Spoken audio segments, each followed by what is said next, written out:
வணக்கம் அன்பான நேயர்களே, ஞானப்பிரகாசம் டாக்கிற்கு மீண்டும் உங்களை வரவேற்பதில் மகிழ்ச்சி. நான் உங்கள் தொகுப்பாளர் ஞானப்பிரகாசம். நான் உங்கள் தொகுப்பாளர் குழலினி. சிலிகான் வேலியில் உள்ள உலகின் மிகச்சிறந்த மென்பொருள் வல்லுநர்களை சற்று கற்பனை செய்து பாருங்கள். அதாவது, ஓப்பன் ஏஐ நிறுவனம் தங்களது ChatGPT ஹெல்த் கட்டமைப்பை உருவாக்குகிறது. ஆமா, அதே போல ஆந்த்ரோபிக் நிறுவனம் தங்களது கிளாட் தொழில்நுட்பத்தை கரெக்ட், கிளாட் தொழில்நுட்பத்தை மருத்துவத்துறைக்காக மெருகேற்றுகிறது. கூகுள் கூட தங்களது மிட்-எல்எம் தொழில்நுட்பத்தை களமிறக்குகிறது. சொல்லப்போனா இவையெல்லாம் டெக் ப்ரோஸ் என அழைக்கப்படும் தொழில்நுட்ப நிறுவனங்களால் முன்னெடுக்கப்படும் பாய்ச்சல்கள். உண்மைதான். ஆனால் இதற்கு முற்றிலும் நேர்மாறான ஒரு வியூகத்தை இந்திய அரசாங்கம் கையில் எடுத்துள்ளது.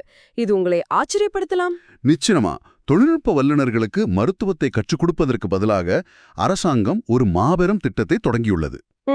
அதாவது 50,000 மருத்துவர்களை தேர்ந்தெடுத்து அவர்களுக்கு செயற்கை நுண்ணறிவு, அதாவது AI தொழில்நுட்பத்தை கற்றுக் கொடுக்கும் ஒரு தீவிரமான 6 மாத காலத்திட்டம் அது.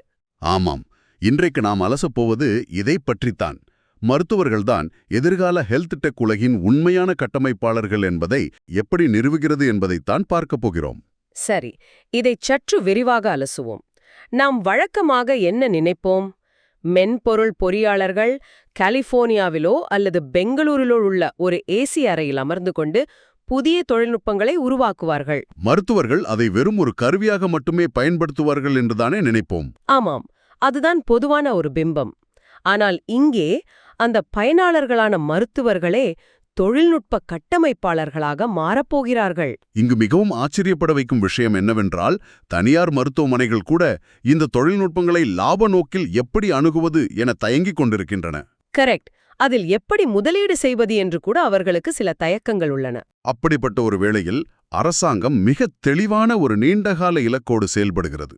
அதாவது 2030ஆம் ஆண்டுக்குள் இந்தியாவின் மொத்த சுகாதார பணியாளர்களில் 50% பேருக்கு AI மற்றும் டிஜிட்டல் தொழில்நுட்பத்தில் பயிற்சி அளிக்க வேண்டும் என்பதே அந்த இலக்கு. ஓ, அது ஒரு சாதாரண இலக்கு அல்ல. இந்தியாவில் தோராயமாக 1.4 மில்லியன் மருத்துவர்கள் இருக்கிறார்கள் இல்லையா? ஆமாம். அதோடு 4.3 மில்லியன் பதிவு செய்யப்பட்ட செவிலியர்கள், 1 மில்லியன் அளவிலான ஆஷா சுகாதார பணியாளர்கள் மற்றும் 2.4 மில்லியன் அங்கன்வாடி பணியாளர்கள் என ஒரு மிகப்பெரிய படை இயங்கிக் கொண்டிருக்கிறது. கண்டிப்பா. இந்த ஒட்டுமொத்த கட்டமைப்பிலும் பாதி அளவை டிஜிட்டல் மயமாக்குவது என்பது அடித்தளத்திலிருந்தே சுகாதாரத்துறையை திருத்தி எழுதும் ஒரு மாபெரும் செயலாகும். இந்த அளவுக்கு அரசாங்கம் ஒரு மாபெரும் திட்டத்தை முன்னெடுக்கும் போது இயல்பாகவே தனியார் மூலதனமும் அதை நோக்கி ஈர்க்கப்படும். சரிதானே? நீங்கள் சொல்வது மிகச் சரி. அரசாங்கம் மருத்துவர்களுக்கு பயிற்சி அளிக்கிறது சரி. ஆனால் ஸ்டார்ட் அப்களில் கோடிக்கணக்கில் பணத்தை கொட்டும் வென்ச்சர் கேபிட்டலிஸ்டுகள், ஆமாம், அவர்கள் ஏன் திடீரென மென்பொருள் நிறுவனங்களை விட்டுவிட்டு இந்த மருத்துவர்களை நோக்கி ஓடி வருகிறார்கள்? அதுதான் இதிலுள்ள அடுத்த கட்ட நகர்வு. சமீபத்தில் கிரேட்டர் நோய்டாவில் உள்ள ஜிம்ஸ், அதாவது அரசு மருத்துவ அறிவியல் நிறுவனத்தில் ஸ்டார்ட் அப் OPD என்ற ஒரு தனித்துவமான நிகழ்வு நடைபெற்றது. ஓ, அந்த நிகழ்வில்தான் அகமியா கேபிட்டல், சுனிகான் வெஞ்சர்ஸ் போன்ற நிறுவனங்கள் கலந்து கொண்டன இல்லையா? கரெக்ட்.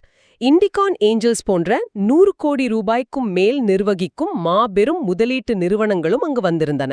அவர்கள் அங்கே வந்தது வெறும் புதிய ஐடியாக்களை கேட்பதற்காக மட்டுமல்ல. ஆமாம், மருத்துவ அறிவும் தொழில்நுட்ப அறிவும் இணைந்த ஒரு புதிய சந்தையை தேடி வந்திருக்கிறார்கள்.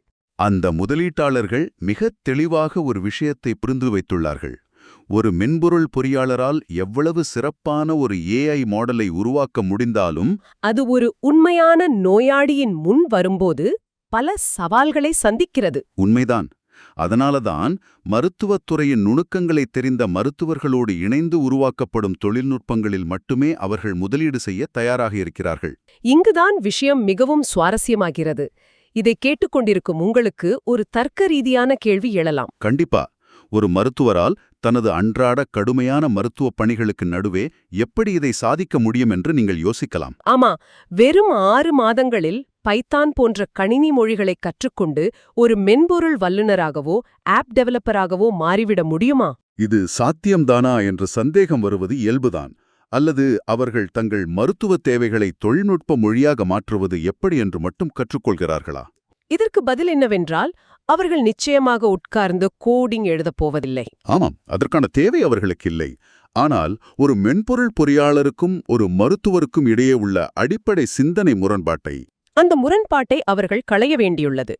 பொறியாளர்கள் அடிப்படையில் எந்த ஒரு சிக்கலையும் ஒரு மூடிய அமைப்பாக பார்க்க பழகியவர்கள். அதாவது குறிப்பிட்ட உள்ளீடுகளை கொடுத்தால் குறிப்பிட்ட வெளியீடு வரும் என்ற கணித அடிப்படையிலான அல்காரிதம்களாக நோய்களை பார்க்கிறார்கள் இல்லையா? கரெக்ட். ஆனால் மனித உடல், குறிப்பாக உயிரியல் என்பது அப்படியானதல்ல. அது பல சாத்தியக்கூறுகளைக் கொண்ட கணிக்க முடியாத ஒரு அமைப்பாகும். ஆமாம், சரியாகச் சொன்னால் ஒரு நோயாளியின் மரபணு, அவர் வாழும் சூழல், உணவு பழக்கம், பாரம்பரியம், மன அழுத்தம் என பல ஆயிரக்கணக்கான நுட்பமான மாறிலிகள் அதில் அடங்கும். பொறியாளர்களால் இந்த நுணுக்கங்களை முழுமையாக புரிந்து கொண்டு ஒரு அல்கோரிதமை எழுத முடியாது. அதனாலதான் மருத்துவர்கள் இந்த ஏஐ அமைப்பை மதிப்பீடு செய்து சரிபார்க்க வேண்டியது கட்டாயமாகிறது. ஏஐ கொடுக்கும் முடிவுகள் மருத்துவ ரீதியாக சாத்தியமானவையா, பாதுகாப்பானவையா என்பதை மருத்துவர்களின் உள்ளுணர்வு மட்டுமே துல்லியமாக கணிக்க முடியும். இதை சாத்தியப்படுத்தவே பெங்களூரைச் சேர்ந்த மருத்துவர் சுதீஷ் ரத் ஒரு புதிய முயற்சியை கையில் எடுத்துள்ளார். ஓ, அந்த கிரேப்ரெயின் என்ற ஜெனரேட்டிவ் ஏஐ பயிற்சி மையம் பற்றி குறிப்பிடுகிறீர்களா?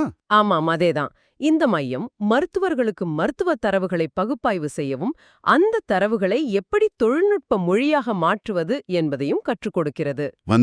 அந்த மொழியை பொறியாளர்களிடம் எப்படி விளக்குவது என்பதையும் அவர்கள் கற்றுக்கொள்கிறார்கள். உண்மைதான். இது மருத்துவர்களையும் பொறியாளர்களையும் இணைக்கும் ஒரு மிக முக்கியமான பாலமாகும். சரி, மருத்துவர்கள் இப்போது தொழில்நுட்பத்தை புரிந்து கொண்டு விட்டார்கள், முதலீட்டாளர்களும் பணத்தை கொடுக்க தயாராகிவிட்டார்கள். ஆனால் நிஜ உலகில் இந்த கருவிகளை உருவாக்கும் போது அவர்கள் ஒரு மிகப்பெரிய சுவரில் முட்டிக்கொள்கிறார்கள். அது என்னவென்றால், ஏஐ என்பது தரவுகளின் பசியால் இயங்கும் ஒரு மிருகம். தரவுகள் இல்லாமல் ஏஐ அமைப்பால் எதையும் கற்றுக்கொள்ள முடியாது. ஆமாம். ஆனால் இந்திய மருத்துவமனைகள் பெரும்பாலும் தரவுகள் இல்லாத பாலைவனங்களாகவே உள்ளன. இந்த நிலையில் ஏஐ எப்படி இங்கே இயங்கும்? இதை தாண்டி சில வெற்றிகரமான முன்னெடுப்புகள் நடந்துள்ளன. உதாரணமாக பெங்களூரில் உள்ள இந்திய சுகாதார மேலாண்மை ஆராய்ச்சி நிறுவனம், அதாவது IHMR, ஒரு பிரத்யேகமான ஏஐ கருவியை உருவாக்கியுள்ளது. தொழில்நோயாளிகளுக்கு சிகிச்சை அளிக்கப்படும் அந்த பாத அளவை கண்டறியும் கருவிதானே? ஆமா, அதேதான். தொழுநோயால் பாதிக்கப்பட்டவர்களுக்கு பாதங்களில் நரம்பு மண்டலம் பாதிக்கப்பட்டு உணர்ச்சி குறைந்துவிடும். இதனால் அவர்களுக்கு ஏற்படும் சிறிய காயங்கள் கூட பெரிய பாதிப்பை ஏற்படுத்தும் இல்லையா? கண்டிப்பா. இதற்காகவே அந்த ஏஐ கருவி மிக சிறப்பாக வடிவமைக்கப்பட்டுள்ளது. இது வெறும் பாதத்தின் நீள அகலத்தை மட்டும் அளப்பதில்லை. பின் எதை அளக்கிறது? கம்ப்யூட்டர் விஷன் தொழில்நுட்பத்தை பயன்படுத்துகிறதா? ஆமா, கணினி பார்வை தொழில்நுட்பத்தை பயன்படுத்தி பாதங்களில் ஏற்படும் மிக நுண்ணிய வடிவ மாற்றங்களையும் அழுத்த புள்ளிகளையும் துல்லியமாக படமாக்குகிறது. ஓ, இதன் மூலம் ஒவ்வொரு நோயாளிக்கும் முற்றிலும் தனிப்பயனாக்கப்பட்ட காலணிகளை உருவாக்க முடிகிறது. அருமை.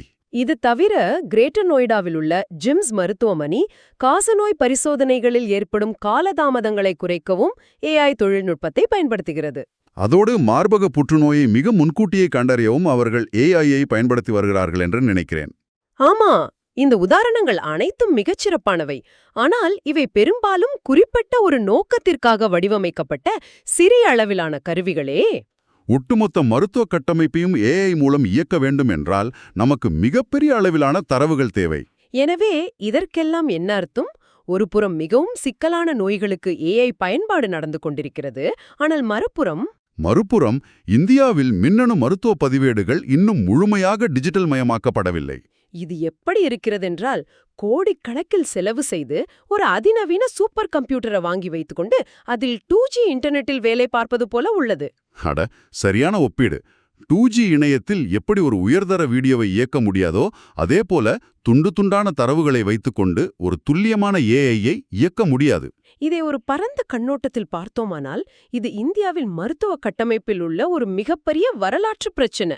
ஆயுஷ்மான் பாரத் திட்டத்தின் கீழ் அனைத்தையும் டிஜிட்டல் மயமாக்கும் முயற்சிகள் வேகமாக நடந்தாலும் ஒரு நோயாளியின் முழுமையான மருத்துவ வரலாறு இன்னும் முழுமையாக கிடைக்கவில்லை. பேராசிரியர் ஆகாஷ் பிரகுனே இதையே சுட்டிக்காட்டுகிறார்.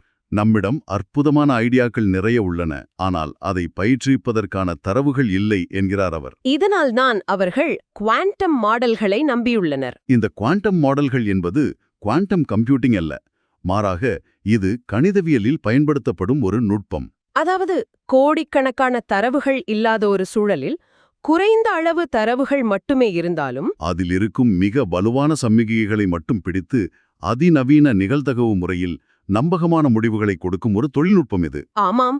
ஆனால் இந்த குறைந்த அளவு தரவுகளையாவது நாம் எங்கிருந்து எடுப்பது? மேற்கத்திய நாடுகளின் தரவுகளை நாம் அப்படியே எடுத்து பயன்படுத்த முடியாதா? நிச்சயமாக முடியாது. அதற்கான காரணத்தை உஷா மஞ்சுநாத் என்ற நிபுணர் மிக தெளிவாக கூறுகிறார். மனித உடல் அமைப்பு உலகெங்கும் ஒன்றுதாம் என்றாலும் மரபணுக்களும் வாழும் சூழலும் ஒவ்வொரு பகுதிக்கும் முற்றிலும் மாறுபடும், இல்லையா? கண்டிப்பா. பழக்க வழக்கங்களும் மாறுபடும். மேற்கத்திய நாடுகளின் மரபணு மற்றும் மருத்துவத் தரவுகளைக் கொண்டு பயிற்றுவிக்கப்பட்ட ஏஐ இந்திய நோயாளிகளுக்கு முற்றிலும் தவறான முடிவுகளை கொடுக்க வாய்ப்புள்ளது. உதாரணமாக, புகையிலை பயன்படுத்துபவர்களுக்கு ஏற்படும் வாய்வழி புற்றுநோய் அறிகுறிகளை எடுத்துக்கொள்வோம். மத்திய பிரதேசத்தில் உள்ள ஒருவருக்கும் கர்நாடகாவில் உள்ள ஒருவருக்கும் இந்த அறிகுறிகள் கணிசமாக மாறுபடுகின்றன என்று அந்த தகவலை சொல்கிறீர்களா? ஆமாம், இது மிகவும் ஆச்சரியமான தகவல். புகையிலை என்ற ஒன்றுதானே இருவருக்கும் புற்றுநோயை ஏற்படுத்துகிறது. பிறகு ஏன் அறிகுறிகள் மாறுபடுகின்றன? அதற்கு காரணம் மத்திய பிரதேசத்தின் மண்ணின் தன்மையில் விளையும் புகையிலையும் கர்நாடகாவில் விளையும் புகையிலையும் அவற்றின் வேதியியல் கலவையில் மாறுபடுகின்றன. மேலும் அதை அவர்கள் பதப்படுத்தும் விதம், அதை வெற்றிலையுடன் சேர்த்து மெல்லும் விகிதம் என பல விஷயங்கள் உள்ளன. ஆமாம், அவர்களின் அன்றாட உணவு பழக்கம் மற்றும் அந்த குறிப்பிட்ட நிலப்பரப்பைச் சேர்ந்த மக்களின் மரபணு அமைப்பு என பல மாறியலிகள் இதில் அடங்கியுள்ளன. அமெரிக்க தரவுகளைக் கொண்டு இந்த நுட்பமான வேறுபாடுகளை எப்படி ஒரு ஏஐ அமைப்பால் கண்டறிய முடியும்? முடியாது. அதனாலதான் உள்ளூர் தரவுகளின் தேவை இங்கு பிரம்மாண்டமாக உருவெடுக்கிறது. இந்திய நோயாளிகளுக்கான ஏஐயை உருவாக்க நமக்கு துல்லியமான உள்ளூர் தரவுகள் மிகவும் அவசியம். அந்த தரவுகள் இல்லாமல் ஒரு முழுமையான திரையிடல் கருவியை உருவாக்குவது என்பது இருட்டில் இலக்கை தேடும் செயலாகும். சரி, ஒரு வழியாக உள்ளூர் தரவுகளையும் சேகரித்து பல சவால்களை கடந்த ஒரு மிகச்சிறந்த ஏஐயை நாம் உருவாக்கிவிட்டோம் என்று வைத்துக்கொள்வோம். அந்த ஏஐ மிகச்சிறந்த முடிவுகளை கொடுக்கலாம். ஆனால் மனித உயிரோடு சம்பந்தப்பட்ட இந்த விஷயத்தில் ஒரு சிக்கல் உள்ளது. ஆமாம், அந்த ஏஐ ஒரு தவறான மருத்துவ முடிவை எடுத்தால் யார் அதற்கு பொறுப்பேற்பது? இதுதான் அடுத்த மிகப்பெரிய சட்டச் சிக்கல். இது ஒரு முக்கியமான கேள்வி எழுப்புகிறது. உலக அளவில் மருத்துவத்துறையை உலுக்கிக் கொண்டிருக்கும் மிக முக்கியமான விவாதம் இதுதான். பொறுப்புக்கூறல். உதாரணமாக, மது நேத்ரா போன்ற மருத்துவ பரிந்துரை அமைப்புகள் பயன்பாட்டில் உள்ளன. இது நீரிழிவு நோயாளிகளுக்கு ஏற்படும் கண் பாதிப்பை கண்டறிய உதவுகிறது. ஒருவேளை இந்த ஏஐ தவறான முடிவை வழங்கி அதன் அடிப்படையில் சிகிச்சை அளிக்கப்பட்டு நோயாளிக்கு பாதிப்பு ஏற்பட்டால் என்ன ஆகும்? நோயாளி நீதிமன்றத்திற்கு சென்றால் யார் குற்றவாளி? நாம் சாதாரணமாக என்ன நினைப்போம்?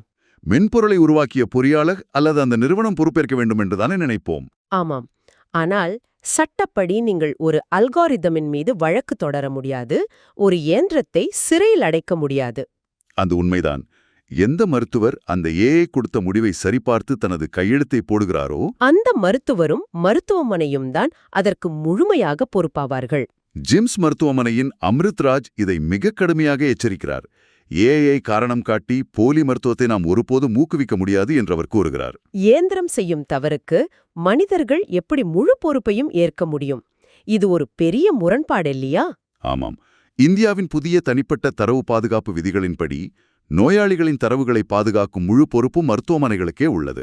இது மருத்துவமனை நிர்வாகங்களுக்கு ஒரு மிகப்பெரிய நிர்வாக சுமையை ஏற்படுத்துகிறது. தரவுகளை சரியாக பாதுகாக்காவிட்டால் அல்லது தவறாக பயன்படுத்தப்பட்டால் அவர்கள் மாபெரும் அபராதங்களை சந்திக்க நேரிடும். எதற்காக வீணாக வழக்குகளையும் சட்டச் சிக்கல்களையும் சந்திக்க வேண்டும் என்று எண்ணி பல மருத்துவமனைகள் ஏஐயை பயன்படுத்தவே தயங்குகின்றன. ஒரு தொழில்நுட்பம் எவ்வளவு சிறப்பாக இருந்தாலும் அதை பயன்படுத்துபவர்களுக்கு சட்ட பாதுகாப்பு இல்லை என்றால் அது முடங்கி போய்விடும். சரிதானே? கண்டிப்பா. இதனாலதான் சுஜித் கத்யார் போன்ற நிபுணர்கள் ஒரு புதிய சட்ட கட்டமைப்பை பரிந்துரைக்கிறார்கள். அதாவது பகிரப்பட்ட பொறுப்புக்கூறல். பகிரப்பட்ட பொறுப்புக்கூறல் என்றால் மென்பொருளை உருவாக்கும் தொழில்நுட்ப நிறுவனங்களும் இதில் அடங்குவார்களா? ஆமாம், அவர்களும் தரவுகளை கண்காணிக்கும் கட்டுப்பாட்டாளர்களும் மற்றும் அதை பயன்படுத்தும் மருத்துவமனைகளும் இணைந்து இந்த சட்டரீதியான பொறுப்பை பகிர்ந்து கொள்ள வேண்டும். அவ்வாறு சட்டரீதியான பாதுகாப்பு உருவாக்கப்பட்டால் மட்டுமே மருத்துவமனைகள் முழு நம்பிக்கையுடன் இந்த ஏஐ கருவிகளை பயன்படுத்த முன்வருவார்கள். அதனால்தான் மருத்துவர்கள் இப்போது வெறும் நோயாளிகளுக்கு சிகிச்சை அளிப்பவர்கள் மட்டுமல்ல, அவர்கள் தொழில்நுட்ப கல்வியறிவு பெற்று புதிய கருவிகளை உருவாக்குவதில் முக்கிய பங்காற்றத் தொடங்கிவிட்டார்கள். உஷா மஞ்சுநாத் கூறுவது போல பொறியாளர்கள் மட்டுமே கோடிங் செய்ய வேண்டும், மருத்துவர்கள் வெறும் சிகிச்சை மட்டுமே அளிக்க வேண்டும் என்ற பிரிவினை இப்போது மெல்ல மெல்ல மறைந்து வருகிறது. உண்மைதான். இந்த இரு துறைகளுக்கும் இடையேயான இடைவெளியை நிரப்புவதுதான் இந்திய அரசாங்கம் வழங்கும் இந்த AI பயிற்சியின் மிகப்பெரிய வெற்றி. இந்த ஒட்டுமொத்த ஆழமான அலசலை கேட்டுக்கொண்டிருக்கும் உங்களுக்கு இது எந்த வகையிலும் பொருத்தமானதாக இருக்கும் என்று நீங்கள் யோசிக்கலாம். நீங்கள் எந்த துறையில் இருந்தாலும் சரி, அது மருத்துவமாக இருக்கலாம், கல்வியாக இருக்கலாம் அல்லது நிதித்துறையாக இருக்கலாம். எதிர்கால கண்டுபிடிப்புகள் என்பவை வெறும் கோடிங் சார்ந்தது மட்டுமல்ல என்பதை இது உணர்த்துகிறது. ஆமா, அந்தந்த துறையின் ஆழமான அறிவையும் அதன் நடைமுறைச் சிக்கல்களையும் முழுமையாக புரிந்து கொண்டவர்களால் மட்டுமே அடுத்த தலைமுறைக்கான தொழில்நுட்பங்களை உருவாக்க முடியும். நீங்கள் உங்கள் துறையில் நிபுணராக இருந்து தொழில்நுட்பத்தையும் எப்படி பயன்படுத்துவது என்று புரிந்து கொண்டால் அந்த துறையின் எதிர்காலத்தை நீங்கள்தான் தீர்மானிப்பீர்கள். தொழில்நுட்பம் என்பது ஒரு காலி கேன்வாஸ் போல. அதில் என்ன வரைய வேண்டும், எப்படி வரைய வேண்டும் என்பதை அந்த துறையின் நிபுணர்கள்தான் முடிவு செய்ய வேண்டும். அப்போதுதான் அது ஒரு முழுமையான தீர்வாக மாறும். நிகழ்ச்சியை நிறைவு செய்வதற்கு முன் உங்களை சிந்திக்க வைக்கும் ஒரு கேள்வியை முன்வைக்க விரும்புகிறேன். சொல்லுங்கள். மருத்துவர்கள் AI அமைப்புகளுக்கு பயிற்சி அளித்து அந்த AI எடுக்கும் முடிவுகளுக்கு சட்டப்பூர்வமாக மருத்துவர்களே பொறுப்பேற்கிறார்கள் என்ற சிக்கலை நாம் பார்த்தோம். ஆமாம். இதை சற்று விரிவாக யோசித்துப் பாருங்கள். எதிர்காலத்தில் மனிதர்களின் தலையீடின்றி சுயமாக இயங்கும் செயற்கை நுண்ணறிவு மென்பொருள்களுக்கு தனியாக ஒரு மருத்துவ உரிமம் கட்டாயம் தேவை என்ற நிலை வருமா? ஓ, அது ஒரு பெரிய விஷயமாக இருக்குமே. ஆமாம். அல்லது இயந்திரங்கள் செய்யும் தவறுக்காக சிறப்பு மருத்துவ காப்பீடு எடுக்கப்பட வேண்டிய கட்டாயம் உருவாகுமா? அப்படி ஒரு காலம் வந்தால் மனிதனுக்கும் இயந்திரத்துக்குமான சட்டவரம்பு எங்கே தொடங்கும், எங்கே முடியும்? இதை நீங்களே சிந்தித்துப் பாருங்கள். இந்த ஆழமான அலசலில் இணைந்ததற்கு நன்றி. நன்றி.